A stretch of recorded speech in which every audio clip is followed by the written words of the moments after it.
Les travaux de la zone d'aménagement concerté voulue par le Sicoval sur les communes de Montgiscard et Baziège ont déjà commencé. La ZAC du Rivel va s'étendre sur près de 110 hectares. Le collectif Non à la ZAC tente depuis des mois de stopper le projet. C'est 110 hectares de terres agricoles en fait, qui vont disparaître, dont 80 sous du bitume et du béton, quoi. La seconde, c'est les conséquences écologiques en termes d'émissions de gaz à effet de serre, en termes de réduction de la biodiversité. La communauté de communes du Sicoval a lancé une procédure d'expropriation contre Georges Boudrière. Aux prises avec la justice, l'agriculteur refuse toujours de céder 14 hectares des terres dont il est le propriétaire. Le problème, c'est qu'on a 2 corps de ferme, elles n'auront plus de valeur, quoi. C'est surtout que c'est des fermes lauragaises, quoi, qui ont été construites, quoi, avant 1900. On ne peut pas laisser saccager tout le travail qu'ont fait nos aînés, quoi. Donc voilà, on est là dans la préservation aussi. C'est des terres quand même qui sont à haute valeur, en niveau production. C'est la partie qu'on a en propriété. Si on nous prend ça, oui, on va retrouver peut-être des terres en location, mais le jour où le propriétaire veut les reprendre, on fait comment? Les propositions qu'on nous a fait, c'était il faut prendre le tracteur, il faut faire 15 km pour aller les travailler, les terres. Ça a un coût de déplacer du matériel agricole, c'était pas la même valeur agronomique, donc c'est pour ça qu'on n'est pas d'accord. Selon le Sicoval, la ZAC du Rivel est destinée à accueillir des entreprises des technologies vertes. Elle devrait générer 3000 emplois. Pour le collectif d'opposants, c'est un faux prétexte, souvent utilisé dans ce genre d'aménagement. Les entreprises qui s'installeront sur cette ZAC ne sont pour l'instant pas connues. Donc les 3000 emplois, c'est 3000 emplois hypothétiques pour l'instant. Et on ne sait pas du tout de quels emplois il s'agit.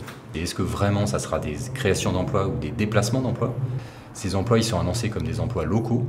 Est-ce que vraiment c'est les habitants du coin qui vont venir travailler? La communauté de communes du Sicoval promet que la ZAC du Rivel sera exemplaire en matière de qualité environnementale et paysagère. 27% de sa surface devrait en effet être dédiée aux espaces verts. La collectivité se veut aussi rassurante. Elle s'engage à ne pas héberger d'entreprises de logistique.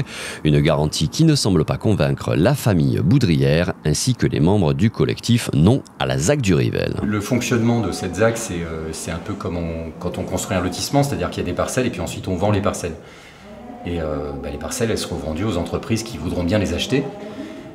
Et ça va dépendre du contexte économique. Et là aussi, la connexion à l'autoroute et le contexte économique actuel, où en fait les entreprises les plus rentables, les investissements les plus rentables sont dans la logistique, nous laisse penser qu'il y a quand même des chances qu'on reprenne une deuxième louche de logistique à Baziège. Ils contestent la présence d'industrie logistique, donc ce qu'ils appellent dans leur discussion la grande logistique, mais ils concèdent la présence d'activités logistiques. Donc en fait, de toute façon, ce qui compte à la fin pour les impacts environnementaux, c'est le nombre de camions. Donc grande ou petite, si on multiplie le trafic de poids lourds par 2 ou 3, c'est catastrophique. Le projet de la ZAC du Rivel est annoncé comme étant le premier parc à énergie positive bas carbone d'Occitanie. La zone devrait en effet produire plus d'énergie qu'elle n'en consomme, grâce notamment à des installations solaires et éoliennes.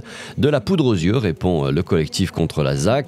Une étude réalisée par l'élu du Sicoval Jürgen Nosselder, lui-même opposé à la ZAC, affiche des résultats bien supérieurs aux estimations du Sicoval. Alors il parle de ZAC à énergie positive sur un argument qui est un argument en fait d'installation de panneaux solaires, mais qui couvre, selon les calculs qu'on a pu faire, seulement 5% des émissions de gaz à effet de serre, donc on est loin du compte. On vient de terminer un bilan carbone, alors c'est pas nous qui l'avons fait, hein, on s'est adressé à quelqu'un dont c'est le métier, et la démonstration elle est assez implacable en fait, hein, alors aussi bien pour la phase de construction qui est très émettrice à cause des bâtiments, que pour la phase d'exploitation qui est très émettrice à cause des poids lourds en fait, dont j'ai déjà parlé, on aura une zone très émettrice de gaz à effet de serre. Les émissions annuelles, c'est 20 000 tonnes de CO2 équivalent. Pour compenser ça, il faudrait planter 3000 hectares de forêt. Autrement dit, ça n'aura jamais lieu et rien ne sera compensé. Les opposants à la ZAC du Rivel défendent la préservation de l'environnement, mais aussi une certaine forme de souveraineté alimentaire. Et ils font remarquer que le projet de la ZAC est à l'opposé des engagements écologiques du Sicoval. Avec quoi va être nourrie cette population si on continue à bétonner, sachant que vous avez une zone de 300 hectares à Castelnaudary, qui est à 15 km d'ici. Nous en avons une autre dans les portes du Tarn qui fait presque autant. Bon. Il y a un plan qui s'appelle le plan alimentaire territorial, plan alimentaire de territoire, je ne sais jamais trop, dont l'objectif est de préserver les terres agricoles. Donc là, on est en contradiction flagrante. Il est en contradiction avec des orientations nationales.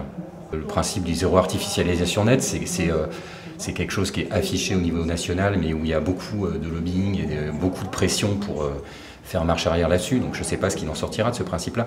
En tous les cas, ce projet, il est en contradiction avec le discours et avec clairement ce qu'il faudrait faire.